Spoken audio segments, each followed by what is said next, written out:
할렐루야. 네. 주 예수 그리스도의 은혜와 평강이 여러분들 삶 속에 충만하시기를 주의 이름으로 축원합니다. 아멘. 요한계시록 14장 하면은 가장 유명한 장인데, 왜 유명하냐면 여기에 14만 4천 명이라는 숫자가 나오기 때문에 그래요. 요한계시록 14장 1절 말씀을 보게 되면은, 또 내가 보니 보라 어린 양이 시온산에 섰고 그와 함께 14만 4천이 섰는데 그 이마에 어린 양의 이름과 그 아버지의 이름을 쓴 것이 있도다 이랬습니다.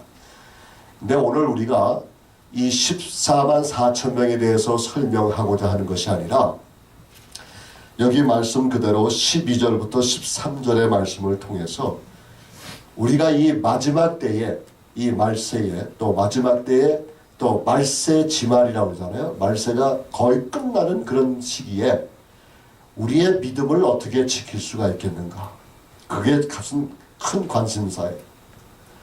성도가 하나님의 사람과 하나님의 아들과 딸들이 예수님의 믿음을 지킬 수 있는 방법은 무엇인가? 예수님 앞에서 가진 그 믿음을 온전하게 지킬 수 있는 그 힘이, 원동력이 어디서 나오는가? 여기에 대한 초점을 맞추기를 원합니다.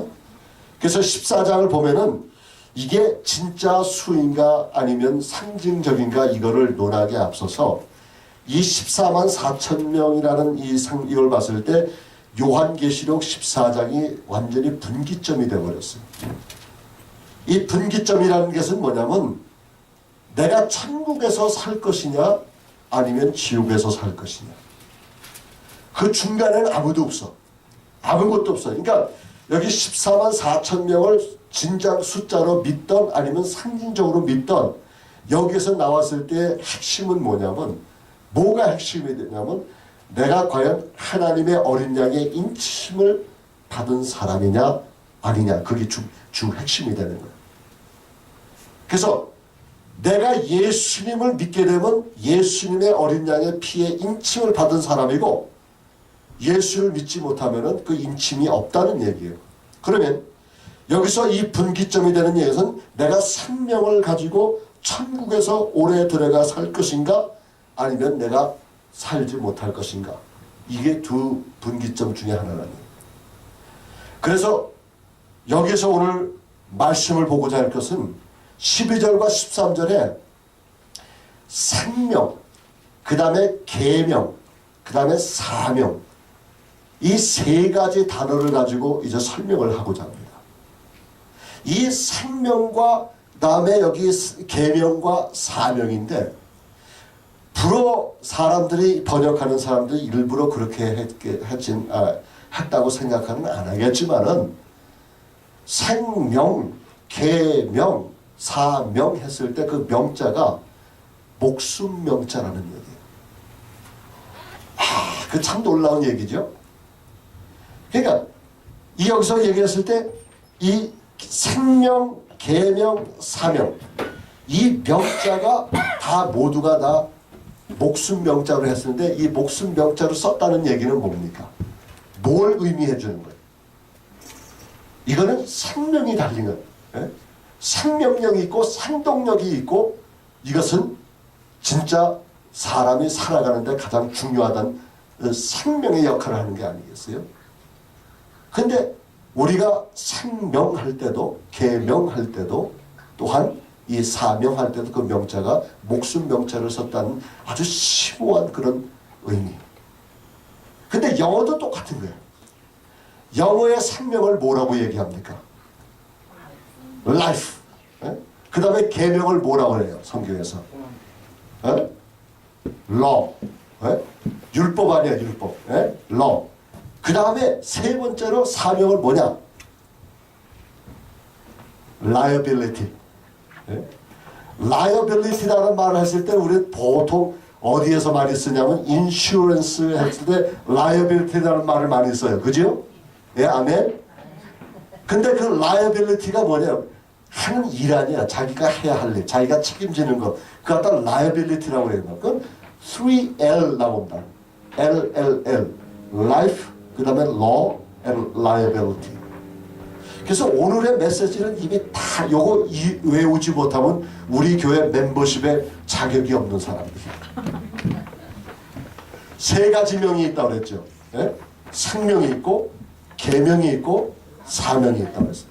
그러면 영어로 하면 life가 있고 law가 있고 그 다음에 liability가 있고. 아멘 할렐루야. 끝났다 이제. 다 이제 집에 가면 되겠다. 너무 섭섭할 테니까 제가 또 너무 섭섭할 테니까 조금 더 설명을 할게요. 제가. 예, 아멘 할렐루야. 자, 이번에 들어서면서 저희가 그리스도를 본받는 자가 되자. Imitation of Christ. 이걸 하는데 Imitation of Christ라는 말을 우리가 생각했을 때 상당히 피상적인 생각밖에 할 수가 없어요. 그죠? 근데 이 피상적인 것을 구체적으로 할 수 있는 것이 뭐냐면 성령의 충만함이에요. 어떻게 하면 내가 그리스도를 본받을 수가 있을까? 이것은 성령의 충만함으로밖에 되어지질 않는 겁니다. 아멘. 그래서 성령의 충만함을 오늘도 내가 만끽하고 마음껏 충만함을 체험했을 때에 우리는 그리스도 예수를 닮아가는 그런 모습으로 나갈 수 있다는 것을 여러분들 기억하시기 바랍니다. 그래서 첫 번째로 저와 여러분들 생각하고 싶은 것은 성령의 충만함으로 그리스도를 본받을 수 있다고 하는 그 맥락 아래서 첫 번째 리ኳ이먼트가 뭐냐면 생명으로 믿음을 지켜야 된다 그런 얘기예요. 그러면 생명으로 믿음을 지키는 것, 그러니까 생명으로 믿음을 지킨다 하는 얘기는 뭐냐면 12절 말씀 보세요. 12절 말씀에 중반에 보면 이런 말씀이 있어요. 예수 믿음을 지키는 자니라 그랬어요. 자, 예수 믿음을 지키는 자가 누구예요? 성경에서 예수 믿음을 지키는 자가 누구라고 설명했습니까? 성도라고 했어요. 성도. 그러면 성도라는 말은 뭐냐면 이 성도라는 말은 예수 그리스도를 통해서 생명이 있는 사람들이에요. 이걸 갖다 성도라는 얘기입니다. 여러분들 그 성자는 성스러운 성자 아니겠어요? 근데 그 성스러운 성자의 그 성자 이렇게 얘기하고 성도 이렇게 얘기하지만 실질적으로 생각해 봤을 때 저와 여러분들이 이 말씀을 들으면서 뭘 생각하냐면 이런 걸 생각해야 돼요. 성도라는 사람들은 세상과 분리돼서 산 사람이에요. 세상에서 분리된 사람이기에 세상과 같이 살면 안 되는 거예요. 이 성도라는 사람은 세상이 말하는 것과 세상이 이야기하는 것과 세상이 좋아하는 것과 세상이 바라는 것을 바라면 안 되는 거예요. 왜냐하면 성경에서 분명히 세상은 죽었다고 그랬습니다. 그러니까 죽었던 세상과 우리는 세상에서 예수 그리스도를 통해서 우리는 뭐라고 했어요? 예, 분림을 받은 사람들 아니야. 세퍼레이션 된 사람 아니야. 분리된 사람 아니야. 그러니까 이 분리된 사람은 그런 사람들을 여기서 소생했다고 성경은 얘기하는 거야. 그러니까 생명이 있다는 얘기예요. 그러니까 성도하면 생명이라 이거예요. 이 성도라는 것은 예수 그리스도로만이 되어지는 그런 타이틀이기 때문에 예수 아니면은 생명이 없다는 얘기입니다. 아멘.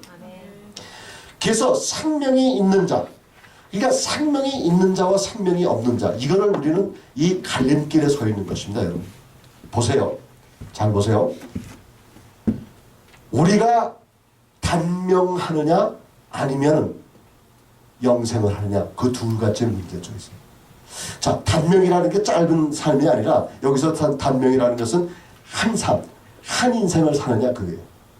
우리의 목적이 이 세상에 사는 것이 주의 목적이라고 하면 또 이 세상을 살다가 우리가 완전히 여기에서 끝난다고 생각을 한다고 그러면 예수 믿을 필요가 뭐 있겠습니까?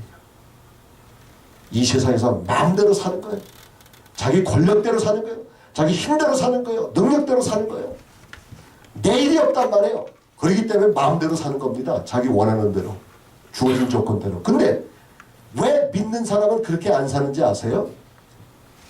우리 인생의 삶이 지금 살고 있는, 숨쉬고 살고 있는 이런 인생뿐만 아니라 우리는 영생을 믿기 때문에 영생을 살기 위해서 우리는 이 생을 살아갈 때 조심스럽게 살아가는 겁니다.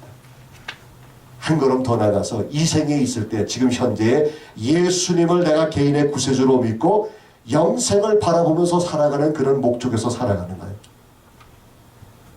이게 바로 기독교의 기본 진리인 것입니다. 우리가 단명을 하느냐 아니면 영생을 하느냐, 그런 갈림길에 우리가 서 있다는 얘기. 오늘 본문이 그걸 얘기해 주는 거예요. 왜냐하면 보세요. 예수 믿음을 지키는 자니라. 이게 누구냐면 성도들인데, 성도들의 인내가 여기까지 있다. 이 성도들의 인내가 여기까지 있다는 얘기는 그 전에 첫째 천사가 날아가고 두 번째 천사가 날아가고 세 번째 천사가 날아가고 하면서 천사들이 날아가면서 복음을 전하고, 천사들이 날아가면서 재앙을 뿌리고, 천사들이 날아가면서 계속해서 하나님의 예언된 메시지를 전하고 있는 거예요. 근데 이걸 보면서 참고 기다리는 성도들의 마음에 뭐겠어요? 이것은 우리가 영생함이 우리 눈앞에 있기 때문에 참고 인내하고 기다리는 거예요. 참고 인내하고 기다리는 사람들은 영생하는 사람밖에 없는 거예요. 생명 있는 사람밖에 없는 거예요. 그러니까 우리가 생명으로 믿음을 지키는데, 믿음을 지킬 수 있는 방법은 생명으로밖에 지킬 수가 없는 것입니다. 아멘. 그래서 보게 되면 영생의 소유자. 그럼 요한복음 10장 28절 말씀 한번 보세요. 요한복음 10장 28절에 보면은 예수님께서 그 말씀을 해주시는 가운데 영생을 주셨다는 말씀이 분명히 거기 나오고 있습니다. 요한복음 10장 28절 함께 같이 읽겠습니다. 시작. 내가 저희에게 영생을 주노니 영원히 멸망치 아니할 터이요 또 저희를 내 손에서 빼앗을 자가 없느니라 했습니다. 여기에서 내가라는 말은 예수님을 얘기하고 있습니다. 예수님께서 우리에게 영생을 주었다고 얘기했습니다. 그죠? 영생을 주었는데, 영생을 주은 사람은 그 영원히 멸망하지 않는다고 이렇게 약속을 해주었어요. 이것이 오직 주님께로만, 예수님으로만 가능한 사실이라는 사실. 이것이야말로 우리의 믿음을 지킬 수 있는 것. 왜냐하면 이 믿음이라는 것은 생명으로밖에 지킬 수가 없네요. 생명은 예수님입니다. 그래서 생명인 예수님이 우리의 믿음을 지킬 수가 있기 때문에 우리가 정말 영생을 추구하는 사람들은 내 속에 누가 계셔야 되냐면 예수님이 임재하셔야 됩니다. 다시 말해서 내가 예수를 개인의 구세주로 믿는 그 믿음이 있어야 되는 겁니다. 요한복음 4장 14절에는 영생하도록 하는 그 솟아나는 산물을 주시겠다고 주님께서 말씀하셨어요. 그리고 요한복음 11장 25절부터 26절에 보면은 주님께서 그랬어요. 나는 부활이요 생명이니 나를 믿는 자는 죽어도 살겠고 무릇 살아서 믿는 자는 뭐라고요? 영원히 살리라. 아멘. 그죠? 그러니까 우리가 이 영생이 얼마나 우리 삶 속에 중요한지를 아는 거예요. 생명으로밖에 우리는 믿음을 지킬 수가 없어요. 저 예수님 믿습니다. 저 예수님 믿. 이게 중요한 게, 그 예수님을 믿는 그 단서에 정말 예수님을 믿는다고 선포하는 그 사람의 입술 안에, 그 마음속에 진정으로 예수님께서 살아 역사하시느냐. 이것이 중요한 것입니다. 아멘. 그래서 이런 얘기가 있어요. 오래전에 무슨 얘기가 있었냐면 이런 얘기가 있어요. 그 스위스의 유명한 시계 장인이 있어요. 시계 장인이라는 얘기가 뭐냐면 시계를 만드는 사람이에요. 그 시계를 만드는 사람이 자기 아들한테 손목 시계를 이제 만들어 주었는데, 이상하게 그 시침은 동으로 만들고, 그 다음에 분침은 은으로 만들고, 그 다음에 초침은 금으로 만들었어요. 그래서 주었어요. 그때 그 아들이 그걸 받아가지고 물어보는 거예요. 아버님, 왜 이렇게 만들었느냐, 이게. 왜 시침은 동으로 만들고, 분침은 은으로 만들고, 그 다음에 그 초침은 금으로 만드느냐. 그 얘기는 그 아버지에서 이 세상의 시간이 그렇게 중요하다는 걸 가르쳐주기 위해서 그랬다 그랬어요. 이 세상 사람들이 얘기하는 겁니다. 근데 이 세상 사람들이 얘기하는 걸 보면은 이 세상 사람들도 이렇게 시간과 이런 시간 분초를 그렇게 소중히 여기는데, 하물며 우리 예수 믿는 사람들이 인생에 대해서 깊숙이 묵상하지 않고 삶을, 내 인생이 앞으로 어디로 갈 건지를 알지를 못하면 과연 그 사람이 진정으로 진정으로 하나님을 믿는 사람이라고 할 수가 있는가? 인간은 여하튼 시간적인 제한을 받게끔 되어 있어요. 그렇죠? 피곤하면 자야 되고, 배고프면 먹어야 되고, 감기 걸리면 고통당해야 되고. 그렇죠? 밤이면 잠을 자고, 낮이면 일어나서 일을 해야 되고. 이 시간적이라는 게 시간의 제한 속에서 살아가는 거예요. 항상 정연이가 티네이저로 만약에 낳는다고 그러면은 얼마나 좋겠어. 지금은 자기 싫은 거야. 자기 빨리 어른 되고 싶은 마음이 정연이 마음속에 있는 거야. 근데 우리들은 뭐냐면 그때가 좋았다. 그런 얘기를 하는 거야. 근데 그때가 좋아야 아무런 소용이 없어. 이제는 흘러간 옛 노래가 돼버린 겁니다. 지금 없어. 우리의 옛날의 모습을 찾아볼 수가 없는 겁니다. 시간은 자꾸 지나가요. 시간이 지나가다 보면 우리의 육신과 우리의 영혼과 모든 것이 점점 쇠약해져 가는 거예요. 이런 상황 속에서 살아갔을 때 실질적으로 저와 여러분들이 인생을 보면서 이 삶의 생명에 대해서 얼마나 소중히 여겨야 되는 거예요. 근데 보면은 다른 종교에서는 그렇게 생각을 안 해요. 어떻게 보면은 다른 종교에서는 자기가 죽을 날을 이렇게 바라보는 사람들 그런 것이 많아요, 사실상. 그래서 실질적으로 이건 들은 얘기지만 어떤 쪽에서는 이런 얘기까지 한다고 그래요.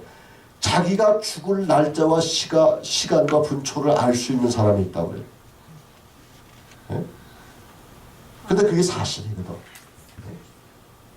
근데 그렇게 안다고 했을 때의 그 인생을 가만히 바라보면은 그것처럼 비참한 게 없어요. 내가 몇 날 며칠 몇 월 며칠에 죽는다. 이걸 안다고 그러면 여러분들 삶 속에 희망이 있겠어요? 하루하루가 다 미저러블 할 거라고. 그렇지 않아? 근데 우리는 뭡니까? 우리는 이 세상에 이 세상에 사는 거고 이 죽음이라는 건 한 과정이라고 얘기하잖아요. 그렇죠? 그러니까 우리는 여기서 육신을 입고 죽는 것이 한 끝이 아니라 종말이 아니라 그 다음에 다른 세계로 들어가는 한 과정이란 말이에요. 그렇죠? 예수 믿는 사람은 그렇게 믿어요. 토마스 에디슨이라는 사람 여러분들 아세요? 발명가. 요번에 저희가 이제 가서 시카고 모임에 가서 있었던 장소가 그 동네가 에디슨이 죽은 그런 동네래요. 예?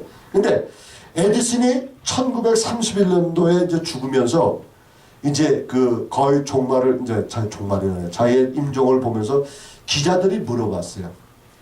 뭐라고는 어떻게 당신은 이렇게 훌륭한 발명을 할 수가 있습니까? 이렇게 물어봤단 말이에요. 근데 그 사람은 뭐라고 얘기했냐면 그 묘비에도 얘기 나왔지만은 나는 하나님을 믿는 사람입니다. 그래서 내가 발명한 것은 하나님이 들려주시고 보여주시고 가르쳐주신 것을 그대로 했을 뿐입니다. 라고 이렇게 강정을 했다는 얘기예요. 그 다음에 기자가 또 한 번 물어봤어요. 그러면 당신은 죽음에 대해서 두렵지 않습니까? 그랬을 때 이 사람은 또 얘기했어요. 나는 예수를 믿는 사람입니다. 그렇기 때문에 지금 죽음은 내가 한 장소에서 다른 장소로 이사가는 것뿐이지 저는 죽음에 대해서는 하등의 문제가 되지 않습니다. 이렇게 얘기했다는 말씀이에요. 이런 말씀이 그냥 에디슨이라는 사람이 그 죽음의 당시에서 내가 그래도 유명한 걸 발명했기 때문에 그 적어도 세상을 하직할 때는 유명한 말을 좀 남겨놔야 되겠다라고 해서 그가 생각해서 낸 것이 아니란 말이에요. 평상시에 하나님을 존경하고 하나님을 믿고 생명을 소유한 사람의 그 입술에서 이런 말이 나오는 겁니다. 여러분. 그래서 생명이 얼마나 소중한지를 저와 여러분을 알아야 돼요. 그래서 믿음을 지킬 수 있는 것은 오직 생명으로밖에 지킬 수가 없는 거예요. 아멘. 두 번째로 우리가 믿음을 지킬 수 있는 방법 중에 하나는 하나님의 계명을 지켜야 돼요. 보세요. 다시 요한계시록을 넘어가서 요한계시록 14장 12절 그 상반에 아까는 이제 그 중반에 거 읽었지만은 처음 서두의 것을 한번 읽어봅시다. 그거 보면은 성도들의 인내가 여기 있나니 저희는 하나님의 계명과라고 했죠. 거기 계명의 한자를 보면 명자로 나와서요. 목숨 명자로 되어 있습니다. 그럼 계명을 번역하면 어떻게 되냐면 이렇게 생각해요. 그러면 내가 어떻게 살 것이냐 이게 중요한 거예요. 예? 삶의 방법을 제시하는 게 계명이라는 거예요. 보세요. 예수를 믿는 사람은 뭐가 있다고 그랬어요? 생명이 있다고 그랬어요. 그럼 예수 믿는 사람은 다 생명이 있는데 그러면 생명이 있는 사람하고 계명이 있는 사람은 뭐가 다르냐? 생명이 있는 사람하고 계명은 생명이 있는 사람에게 계명이 주어진 것은 계명은 그 하나님의 생명을 가진 사람이 앞으로 어떻게 살아야 되는지 그걸 설명하는 겁니다, 여러분. 그래서 여기를 봤을 때 생명은 예수 그리스도에서 주어지기 때문에 생명을 가짐으로 인해서 내가 어떻게 이 주어진 삶을 살아야 되겠는가 이걸 디렉션을 마련해주고 방향을 조정해주는 것이 하나님의 말씀이란 말이에요. 네? 그래서 믿음을 지킬 수 있는 방법은 뭐냐? 계명으로 지키는 거야. 계명으로. 하나님 말씀으로 말이에요. 보세요. 다윗이 젊은 시절에 하나님을 잘 섬겼습니다. 그렇죠? 하나님을 잘 섬겼는데 중도에 실수를 해버렸어. 물론 이런 뭐 바세바 사건도 있고 다 있지만은 왜 그가 왕이 돼가지고 하나님을 자기가 어렸을 때 하나님을 섬긴 것처럼 그렇게 섬기지 못했느냐 그걸 어떻게 아느냐 보면은 여러분들 이스라엘 민족이 법궤를 빼앗긴 사건 아시죠? 예? 블레셋 사람들한테 전쟁하는데 전쟁 중에 하나님의 법궤를 짊어지고 나간 거예요. 홈리와 비냐스가. 그래서 그걸 어떻게 했습니까? 그 전쟁에서 이스라엘 민족이 이겼습니까? 졌습니까? 졌죠. 그래서 어떻게 됐습니까? 하나님의 법궤를 블레셋 사람들에게 빼앗겨 버렸단 말이에요. 그러고 나서 오랜 세월이 지나도록 그 하나님의 법궤가 오질 않았어요. 그러다가 이제 여러분도 사무엘하 6장에 보면 그 얘기 나오는데 거기에 오다가 이제 그 다윗이 하나님의 법궤를 옮기다가 어떻게 옮겼냐면은 우마차에다가 그걸 싣고서 옮겼어요. 근데 우마차가 오다가 타작마당에 오자마자 무슨 일이 사건이 벌어졌냐면 갑자기 소가 뛰는 바람에 법궤가 이렇게 기우는 걸 갖다가 누가 어떤 사람이 탁 다쳐버렸어. 얼마나 좋은 생각입니까, 여러분? 네?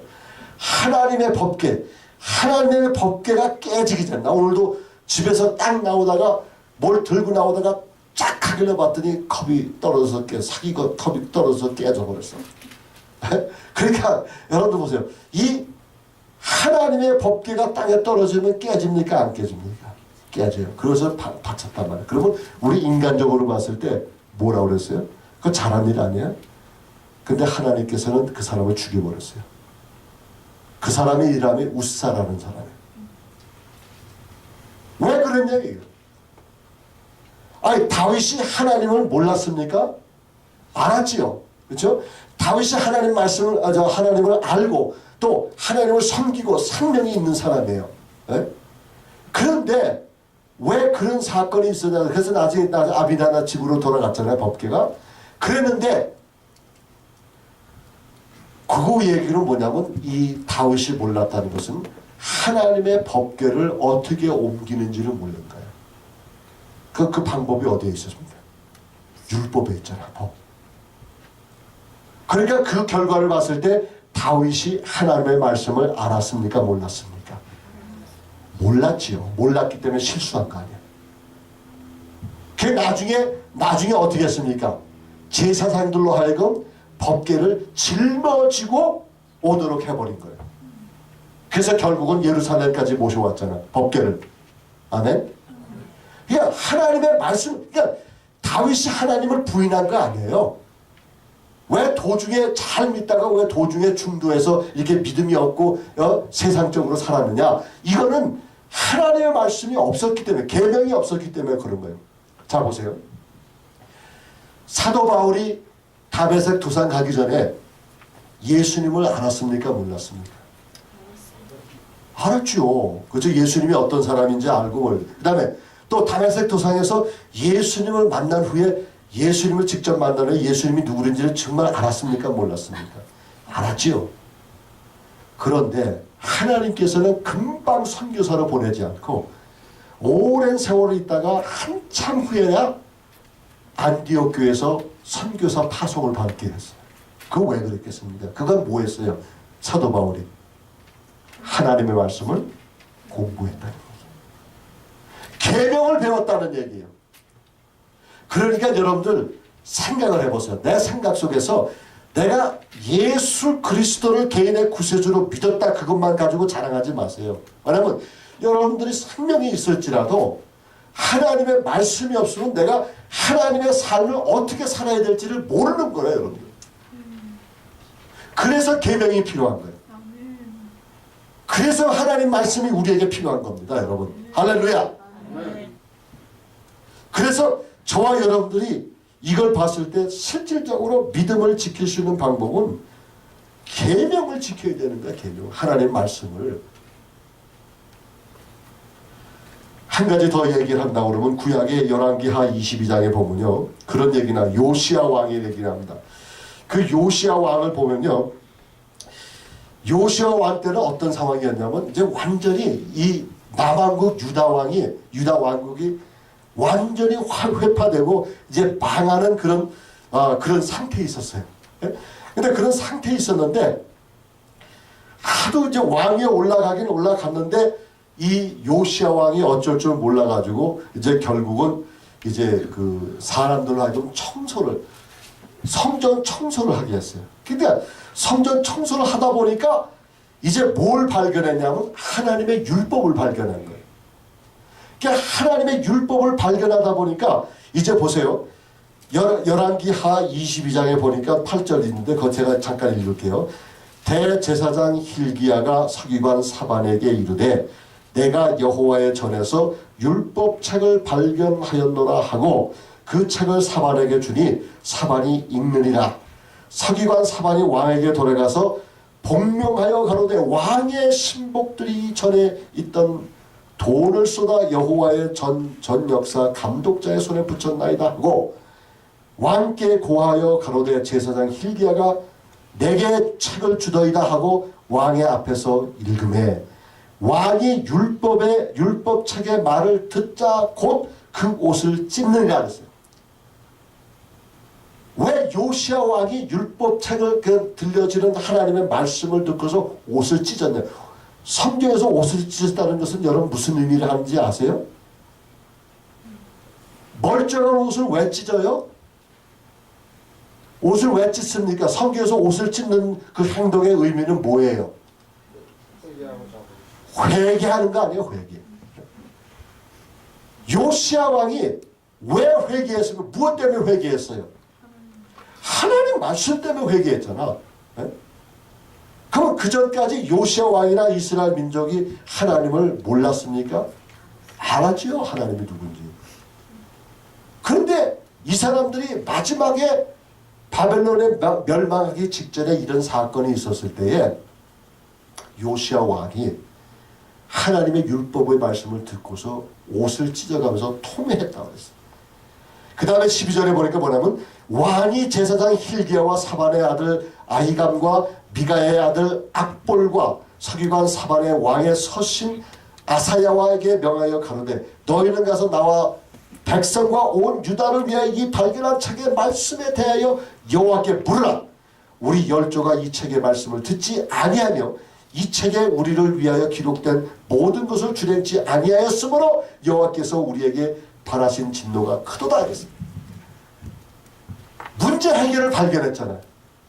이스라엘 문제 해결이 뭡니까? 하나님을 떠난 거 아니에요. 이방신을 섬긴 거 아니에요. 그죠? 이방신을 섬겼는데 왜 섬겼어요? 하나님 말씀을 몰랐기 때문에 그런 거 아니야. 알지 못했기 때문에.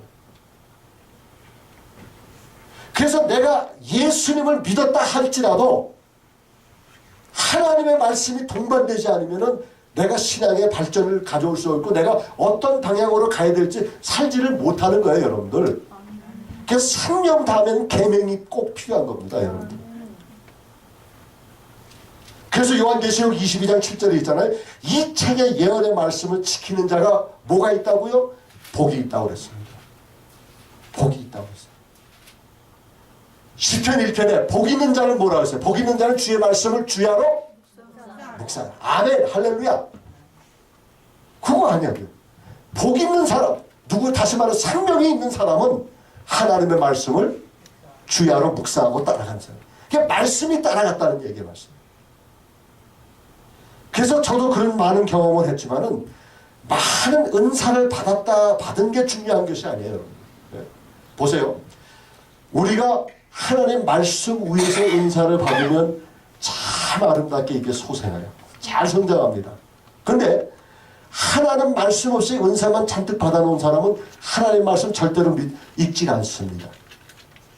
항상 오늘 기도하는 가운데 하나님께서 내게 무슨 음성 들려줄까? 음성 듣는다만 생각하지 실질적으로 하나님의 말씀을 보질 않아요. 그래서 우리는 그래요. 하나님의 말씀을 잘 먹는 가운데서 은사를 받게 되면 하나님께서 그 영혼을 아름답게 사용하십니다. 아시겠죠?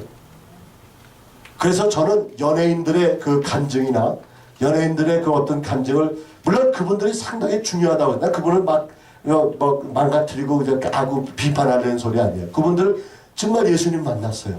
근데 연예인들이 왜 더 중요하게 하나님의 말씀을 더 묵상해야 되냐면 그분들의 말 한마디, 행동 한 가지, 옷가짐 한 가지가 지대한 영향을 끼치기 때문에 그런 거예요. 만약에 가수 하신 분이 자기가 예수 믿는다고 하면서 선포하고서 기도한다고 그러면서 자기 행동이 말씀에 비추어지지 않은 행동을 한다고 그러면은 모든 사람은 예수를 모르는 사람들은 그 기독교가 그를 통해서 비추어지기 때문에 악영향을 끼치게 된다는 얘기. 그래서 앞에 나서서 연예인이든 정치인이든 항상 이렇게 말씀을 간증하고 다니는 사람들은 다른 사람보다 하나님의 말씀을 더 사모하고 더 사모하고 묵상하고 애송하고 애독하고 성경 읽고 암송하고 이러면서 말씀 중심에 살아야 그분들의 삶이 변화되는 겁니다. 한쪽에서는 공포하면서 자기 생활은 다 지저분하게 한다고 그러면 그건 아무리 생명이 있어도 크리스찬의 삶이 뭔지를 모르는 거예요. 기독교인의 삶이 어디서 나옵니까? 성경 말씀에 있잖아요. 네? 성경 말씀에서 이게 인생은 어떻게 살아야 되고 그리스도인들은 어떻게 살아야 되는지 분명히 거기 말씀해 주잖아요. 그죠? 그러니까 여러분들 내가 예수 믿습니다. 내가 덴버 든든한 교회 교인이다 그러면은 말씀을 더 파야 되는 거예요.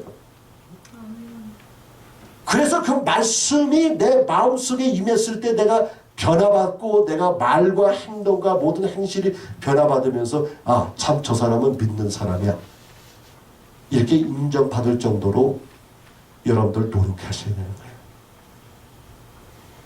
그래서 내 믿음, 예수의 믿음을 어떻게 지킬 수 있는지 하면 하나님 말씀밖에 없는 거예요. 마지막으로 하나 말씀 더 드린다고 그러면 다시 요한계시록 14장으로 가서 이제 13절의 말씀 보세요. 13절 말씀에 보면은 또 내가 들으니 하늘에서 음성이 나서 가로되 기록하라 자금 이후로 주 안에서 죽은 자들을 복이 있도다 하시매 성령이 가라사대 그러하다 너희 수고를 그치고 쉬리니 이는 저희의 행한 일이 따름이라 하시더라. 여기서 자금이라는 것은 지금이라는 거예요. 지금 now 이걸 봤을 때 이 땅의 수고가 끝나면은 우리에게 주어지는 것은 뭐가 주어지냐면 상급이 주어져요. 아멘. 여러분들 보세요. 어떤 사람은 이렇게 얘기합니다. 아 목사님 저는 구원받은 것만으로도 감지덕지 않는데 무슨 상급은 상급입니까? 저는 천국 가는 것만 그것으로 감지덕지 않는다. 이런 얘기를 하는 거예요. 그거는 가만히 보면 저 사람이 겸손한 것 같지만 그 사람처럼 교만한 사람이 없는 거예요. 왜냐하면 우선적으로 자기의 앞날을 자기가 판단해 버리는 거예요. 분명히 하나님께서는 저와 여러분들의 이 인생을 살아가면서 여기서 주어진 일이 있습니다.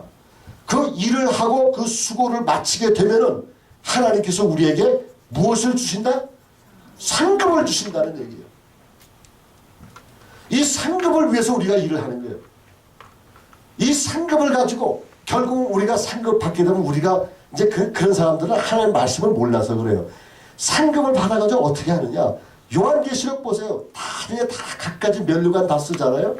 우리가 쓰고 있는 게 아니라 받은 쓴 거를 갖다가 벗어서 어린 양 예수 앞에 다 올려드린다는 얘기예요.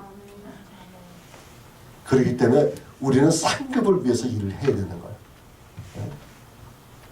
상급이 없다면 이거 얼마나 저기있어요. 그래서 요즘에 보면은 많은 사람들이 인생의 수고가 끝나면 이미 모든 사역을 모든 일이 끝났다고 생각하면서 그냥 말아버리는 거예요. 근데 보세요. 우리는 난 예수 믿으니까 천국 가는 건 따놓은 당상이다 이렇게 얘기해요. 그 옳은 말입니다. 그러나 생명만 있다고 천국 갑니까? 생명만 있다고? 그건 아니에요. 생명 있으면 그 다음에 계명이 있어야 됩니다. 계명은 왜 있습니까? 생명을 어떻게 살아갈 수 있는가 그 방향 조정하는 거 아니에요. 그럼 그걸 보다 보니까 내게 주어진 사명인가 라이빌리티가 있는 거예요. 내가 해야 할 일이 있는 거예요. 내가 해야 할 일을 하지 않으면 그 책임 추궁을 주님 어린 양 예수 앞에서 내가 당하게 된다는 얘기예요. 그러니까 보세요. 2달란트, 3달란트, 5달란트. 1달란트, 2달란트, 5달란트죠. 자, 그러면 1달란트 받았다고 생각해도 여러분들 걱정하지 마세요. 왜냐하면 1달란트 받은 거 그대로 해서 1달란트 더 남기면 그만이에요. 땅 속에 파묻지만 않으면 되는 거예요. 근데 성경에 나온 1달란트 받은 사람은 어떻게 했습니까? 땅 속에 묻어버린 거예요. 자기 책임을 하지 않은 거예요. 자기 일을 하지 않은 거예요. 그러면 안 되는 겁니다. 하나님께서 내게 주신 그 달란트는 이것이 하나든 둘이든 다섯이든 열이든 우리는 이 땅에서 열심히 수고하고 땀을 흘린 이후에 하나님 앞에 간다. 이걸 가지고 우리는 사명을 합니다. 이런 사명을 가지고 사는 사람은 자기 목숨을 자기가 그대로 끊지 않아요, 여러분. 자살을 하지 않습니다, 여러분. 이것은 뭐냐면 우리가 보세요. 예수님의 제자들이 예수님께서 잡혀갔을 때 다 도망가 버린 거예요. 십자가 달려 돌아갔을 때 다 도망가고 결국 나중에 십자가에 마지막에 달렸을 때에 요한만 그 앞에 나왔어요. 그죠? 그러니까 결국 요한도 그 마음속에 두려움이 왜 없겠었습니까? 그러나 이 사람들이 성령에 임하시기 전, 성령의 보혜사 성령에 임하기 전까지는 만화의 다락방에 모여 앉아서 다 문 다 걸고서 조용히 앉아 있었어요. 근심걱정하고. 어떤 제자는 이제 우리 옛날에 본업이 보니까 고기 잡으러 가자 이런 얘기를 했어요. 근데 결국 보혜사 성령이 임했을 때 어떻게 했습니까? 이 사람들이 박차고 나간 거예요. 문을 박차고 나가서 그 거리에서 그냥 막 설교를 하는 거예요. 너희들이 죽인 예수 그리스도를 부활하셨다. 그러니까 잡혀간 거예요. 잡혀가서 매도 맞고 잡혀가가지고 힐문도 당하고 대제사장 앞에서 모든 공회원들 앞에서 힐문방 있을 때 베드로라는 사람은 뭐냐면 내가 사람의 말을 믿냐? 하나님의 말을 믿지. 그래서 목숨도 아까워하지 않고서 그냥 계속 전파한 거예요. 결국 다 어떻게 됐습니까? 다 순교했잖아요. 왜 순교의 자리까지 갔습니까?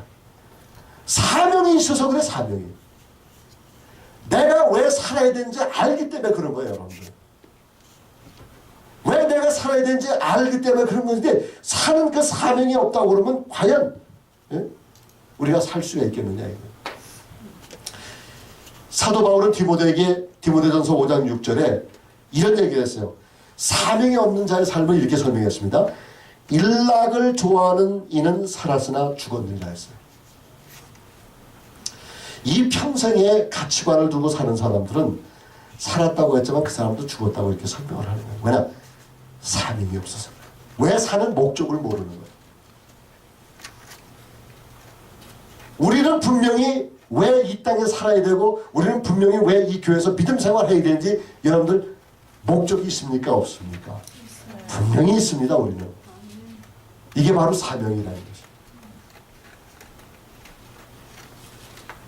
저는 사실 그래요. 이 요즘에 그 뭐 돌아간 저 죽은 사람 가지고 얘기하는 건 안 됐지만은 그 조성민이라는 사람도 그 얘기하네요. 야구 선수 아니에요. 난 몰랐어요. 그 사람이 누군지.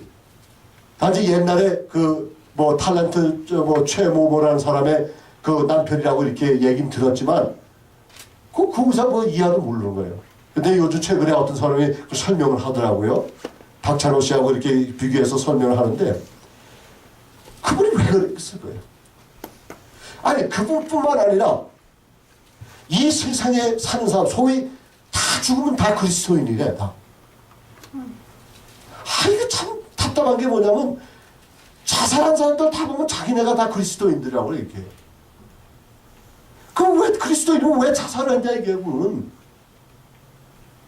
내가 사고를 당해나 병을 하나 아니면 다른 지병을 통해서 내가 이 세상을 이 세상에서 죽을 수가 있어요. 그러나 내가 내 목숨을 끊는다는 얘기는 이건 잘못된 거 아니에요 이걸. 근데 죽고 나면 다 그리스도인이래. 아니 난 이해가 할 수 없는 게 뭐냐면 그리스도인이 왜 자살을 하느냐 이게요. 뭐 때문에 그런 줄 아세요? 생명은 있어요. 계명도 있습니다. 어디로 가는지 가는 계명도 있어요. 근데 그거를 실질적으로 내가 목적의식을 가지 못하는 사명의식이 없기 때문에 죽어버리는 거예요. 이게. 얼마나 답답한 일입니까? 어떤 분이 이런 얘기를 합니다. 뉴욕에서 42살 난 인도 사람을 만났다고 그래요. 근데 그 사람이 30세 때 뉴욕의 유명한 대학의 교수가 돼버렸어요. 그리고 7년 동안 봉직하다가 자기가 회사를 차려가지고 자기가 디벨롭한 소프트웨어를 차려가지고 회사 CEO가 돼버렸어요. CEO가 돼가지고 그 사람이 얘기하는데 자기는 부인도 없고 가족도 없고 아무도 없다는 얘기. 없긴 왜 없어요. 사람이 봤는데 부인도 있고 자손도 있는데 그분이 나는 부인도 없고 자녀도 없다 그렇게 했을 때는 그가 얼마나 자기가 만들어 놓은 그 소프트웨어가 거기에 얼마나 신경을 곤두서 가지고 했기 때문에 수천만 불의 그 수익을 올렸느냐 이게요. 아니 세상 사람도 세상에 있는 사람도 자기가 한 일에 대해서 그런 소위 사명의식을 가지고 사는데 믿는 사람들이 왜 그걸 못하느냐 이게. 아무리 먹고 살기가 힘들다 하도 자기 자식들을 한강 강물에 던지는 그런 사람들이 어디 있어요. 이건 말도 안 되는 소리입니다 여러분. 우리 교회를 봤을 때 우리 교회가 다른 교회보다 참 넉넉지 못한 건 사실은 다 부족한 삶을 살고 있잖아요. 그러나 우리의 마음속에는 이런 사명의식이기 때문에 순간순간 지나가면서 우리는 기쁨과 즐거움과 바라보는 소망 가운데 살잖아. 아멘. 그러니까 우리는 앞으로 우리가 어떻게 될지 그걸 기대하면서 살아가기 때문에 우리는 힘이 나는 거예요. 아침에도 일어날 때 내가 피곤하지만 일어날 수 있는 게 뭐냐면 우리에게 소망이 있기 때문에 그런 거예요. 왜냐? 소망이신 예수 그리스도가 우리 삶의 주인이시기 때문에 그런 거예요. 근데 왜 지 목숨을 끊는다 이게. 아니 세상의 사람들도 자기 인생을 위해서 이렇게 헌신하면서 가족도 버리고 집사 와이프도 버리고 이렇게 해서 자기 일만 이렇게 몰두하는 사람들이 허다하게 많은데 하물며 생명의 주인이신 예수를 믿는 사람들이 인생을 살아가면서 아무런 사명의식 살아간다고 하면 이게 되겠느냐. 우리가 믿음을 지킬 수 있는 방법은 사명으로밖에 지킬 수가 없습니다. 그래서 보세요. 우리는 생명을 위해서 또한 계명을 위해서 또 사명을 위해서 이 세 가지 명자 그 명자가 목숨 명자로 적혀졌다는 것. 이 세 가지를 내 가슴에 두고서 이제 신년 새해를 두 번째 주일을 맞춰가는 저와 여러분들은 이것이 분명하게 우리 인생에 세워져야만 우리는 그리스도를 닮아갈 수가 있는 겁니다. 네? 성령님이 임하세요. 성령님을 부르시면 우리가 성령이 임하시는 걸 우리가 느낍니다. 네? 그래서 그 성령의 도우심을 통해서 저와 여러분들은 예수 그리스도를 닮아가는 거예요. 그래서 성령의 충만함으로 그리스도 예수를 본받을 수 있는 그런 믿음의 그 가장 기본적인 요소가 있어요. 이 세 가지 요소가 뭡니까? 첫 번째 생명, 두 번째 계명, 세 번째 사명. 이 세 가지 기초적인 원리를 가슴에 두고서 이번 한 주간 살아갈 때 승리하시기를 주의 이름으로 축원합니다.